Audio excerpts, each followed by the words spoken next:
Hello friends, good afternoon. स्वागत है आप सबका शिव कृपा क्लासेज पर। मैं महेश सर आप सबका स्वागत करता हूं। दोस्तों, इस वीडियो में हम लोग एसएससी एमटीएस व हवलदार एग्जाम 2023 के सामान्य ज्ञान यानी कि जीके व जीएस के संभावित महत्वपूर्ण प्रश्नों को सॉल्व करेंगे। तो दोस्तों, आप लोग इन्हें कॉन्सेंट्रेट होकर सॉल्व करें ताकि जीके जीएस के टॉपिक से आप लोग एग्जाम में अच्छे से अच्छा स्कोर कर सकें। तो चलिए दोस्तों, ज़्यादा समय न लेते हुए हम लोग इन संभावित महत्वपूर्ण प्रश्नों को सॉल्व करना शुरू करते हैं। दोस्तों, क्वेश्चन नंबर 1 है हमारा मोस्ट इंपॉर्टेंट क्वेश्चन। क्वेश्चन है दोस्तों, क्षेत्रफल की दृष्टि से देश के 3 सबसे बड़े राज्यों का सही क्रम क्या है? तो इसका राइट आंसर होगा दोस्तों, क्षेत्रफल की दृष्टि से देश के 3 सबसे बड़े राज्य हैं। सबसे बड़ा है दोस्तों राजस्थान, उसके बाद मध्य प्रदेश, उसके बाद महाराष्ट्र, यानी कि विकल्प नंबर सी यहाँ पे हमारा करेक्ट आंसर होगा। दोस्तों, क्षेत्रफल की दृष्टि से प्रारंभ में 4 बड़े राज्य से सबसे पहले राजस्थान, फिर मध्य प्रदेश, फिर महाराष्ट्र, उसके बाद आंध्र प्रदेश का स्थान आता था, लेकिन आंध्र प्रदेश के बंटवारे के बाद में 4th स्थान उत्तर प्रदेश का आता है। तो आप लोग 4th तक क्रम से ध्यान रखेंगे, राजस्थान, मध्य प्रदेश, महाराष्ट्र और उत्तर प्रदेश। नेक्स्ट चलेंगे क्वेश्चन नंबर 2 की ओर। क्वेश्चन दोस्तों, भारतीय संविधान सभा की पहली बैठक कब हुई थी? भारतीय संविधान सभा की पहली बैठक कब हुई थी? राइट आंसर होगा दोस्तों इसका, भारतीय संविधान सभा की पहली बैठक हुई थी 9 दिसंबर 1946 को, और इसी दिन सच्चिदानंद सिन्हा को संविधान सभा का अस्थायी अध्यक्ष चुना गया था। नेक्स्ट बैठक दोस्तों जो कि 11 दिसंबर 1946 को हुई थी, उसमें डॉक्टर राजेंद्र प्रसाद को संविधान सभा का अस्थायी अध्यक्ष चुना गया था। फिर उसके दोस्तों नेक्स्ट बैठक यानी कि 13 दिसंबर 1946 को पंडित जवाहरलाल नेहरू के द्वारा संविधान सभा में उद्देश्य प्रस्ताव पेश किया गया था। ये तीनों चीज आप लोग यहाँ से ध्यान रखेंगे। आगे चलेंगे क्वेश्चन नंबर 3 की ओर। क्वेश्चन है दोस्तों, भारत का राष्ट्रीय पंचांग किस संवत पर आधारित है? भारत का राष्ट्रीय पंचांग किस संवत पर आधारित है? तो इसका राइट आंसर होगा शक संवत पर, यानी कि विकल्प नंबर सी यहाँ पे हमारा करेक्ट आंसर होगा। भारत का राष्ट्रीय पंचांग शक संवत पर आधारित है। 4th नंबर क्वेश्चन देखेंगे हम लोग। क्वेश्चन दोस्तों, महात्मा बुद्ध ने अपना पहला उपदेश किस भाषा में दिए? महात्मा बुद्ध ने अपने उपदेश किस भाषा में दिए? तो इसका राइट आंसर होगा पाली भाषा में, यानी कि विकल्प नंबर ये यहाँ पे हमारा करेक्ट आंसर होगा। दोस्तों, महात्मा बुद्ध ने अपने उपदेश पाली भाषा में दिए थे। वहीं अगर जैन धर्म की बात की जाए तो महावीर स्वामी ने अपने उपदेश प्राकृत भाषा में दिए थे। एक चीज और ध्यान रखेंगे दोस्तों, बार बार पूछा जाता है, महात्मा बुद्ध ने अपने पहले उपदेश सारनाथ में दिया था, जिसे कि धर्म चक्र परिवर्तन के नाम से जाना जाता है। बार बार वनडे एग्जाम में पूछा जाता है। आगे चलेंगे 5 नंबर क्वेश्चन की ओर। क्वेश्चन है, किस गुप्त शासक को भारत का नेपोलियन कहा जाता है?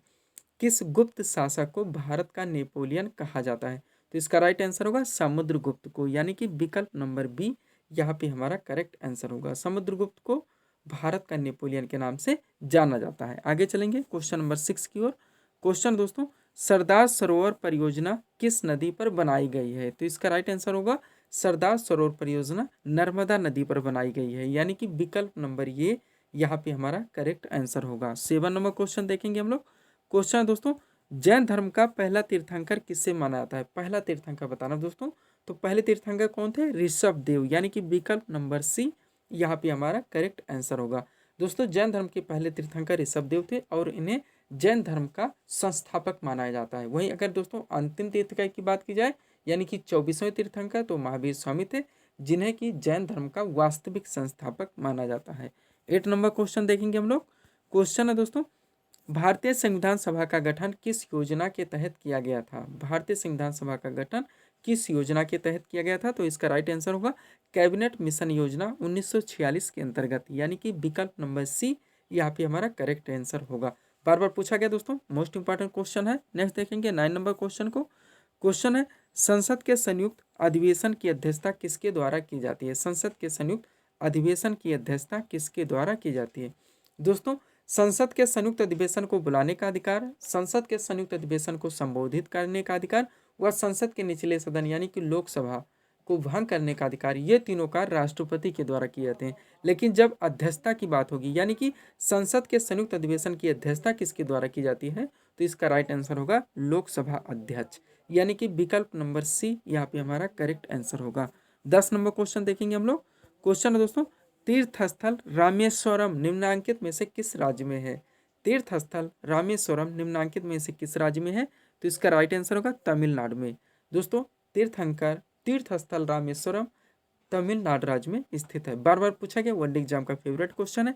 नेक्स्ट देखेंगे 11 नंबर क्वेश्चन को। सब्सक्राइब करें दोस्तों आप हमारे चैनल शिव कृपा क्लासेज को इसी तरह के वीडियोस के लिए। आगे चलेंगे 11 नंबर क्वेश्चन की ओर। क्वेश्चन है दोस्तों, अखिल भारतीय किसान सभा जिसकी स्थापना 1936 में हुई थी, पूछा जा रहा है संस्थापक कौन थे। तो इसका राइट आंसर होगा स्वामी सहजानंद सरस्वती, यानी कि विकल्प नंबर ये यहाँ पे हमारा करेक्ट आंसर होगा। 12 नंबर क्वेश्चन देखेंगे हम लोग। क्वेश्चन दोस्तों स्टैटिक जीके का इंपॉर्टेंट क्वेश्चन है। मुद्रा राक्षस नामक पुस्तक के लेखक बताने हैं, तो विशाख दत्त हैं, यानी कि विकल्प नंबर ये यहाँ पे हमारा करेक्ट आंसर होगा। 13 नंबर क्वेश्चन देखेंगे हम लोग। क्वेश्चन दोस्तों योजना पत्रिका, जो कि आप लोग बार बार जानते होंगे दोस्तों, इसका नाम सुने होंगे। पूछा जा रहा है योजना पत्रिका का प्रकाशन निम्नलिखित में से किसके द्वारा होता है। तो इसका राइट आंसर होगा दोस्तों योजना पत्रिका का प्रकाशन सूचना एवं प्रसारण मंत्रालय के द्वारा किया जाता है। यह एक मासिक पत्रिका है, ये भी आप लोग ध्यान रखेंगे, जो कि अंग्रेजी व भारत के विभिन्न क्षेत्रीय भाषाओं में प्रकाशित की जाती है। 14 नंबर क्वेश्चन देखेंगे हम लोग। क्वेश्चन है भारत में त्रिस्तरीय पंचायती राज प्रणाली का प्रस्ताव किसने दिया था। पंचायती राज व्यवस्था आप लोगों का मोस्ट इंपॉर्टेंट टॉपिक है, यहाँ से जितने भी क्वेश्चन बनते हैं हम लोग पूरी तरह से कवर करने का प्रयास करेंगे।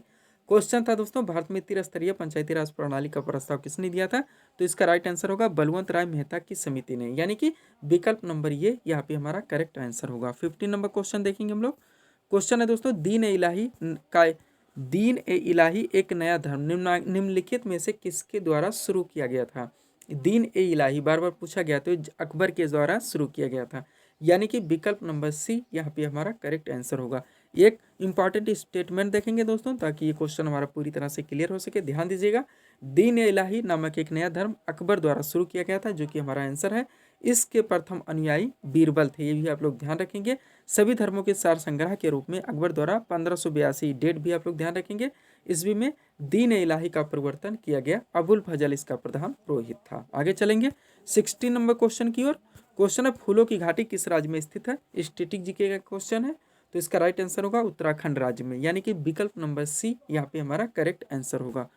17 नंबर क्वेश्चन देखेंगे दोस्तों, जो कि पूछा जा रहा है चीनी यात्री ह्वेनसांग किसके शासनकाल में भारत आया था। तो इसका राइट आंसर होगा हर्षवर्धन के शासनकाल में, यानी कि विकल्प नंबर सी यहाँ पे हमारा करेक्ट आंसर होगा। 18 नंबर क्वेश्चन देखेंगे हम लोग।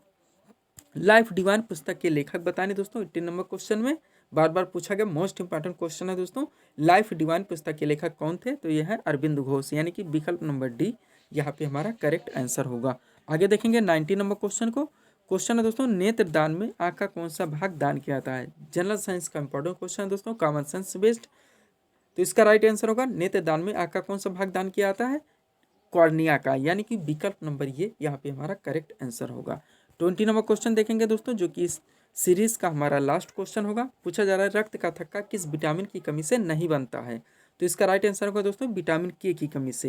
एक क्वेश्चन और बनता है दोस्तों, हीमोफीलिया रोग से ग्रसित व्यक्ति में कौन सी विटामिन की कमी होती है। तो भी विटामिन के, यानी कि हीमोफीलिया रोग से ग्रसित व्यक्ति में विटामिन के की कमी होती है, जिसके कारण रक्त का थक्का नहीं बनता है, और रक्त का थक्का न बनने के कारण खून का बहना बंद नहीं होता है। तो ये थे दोस्तों हमारे इस वीडियो के टॉप MCQs के प्रश्न, जिसको हम लोगों ने यहाँ पे सॉल्व किए हैं। उम्मीद है दोस्तों आप सभी लोगों ने सॉल्व किए होंगे और देखे होंगे कि यहाँ से आपके कितने क्वेश्चन सही हो रहे हैं। तो दोस्तों इसी तरह के वीडियोस के लिए आप हमारे चैनल शिव कृपा क्लासेस से जुड़े हैं, चैनल को सब्सक्राइब करें, ताकि हमारे द्वारा दिए जाने वाले सभी वीडियोस आप क्रम से सबसे पहले देख सकें। तो मिलते हैं दोस्तों हम नेक्स्ट वीडियोस के साथ। Thanks for watching.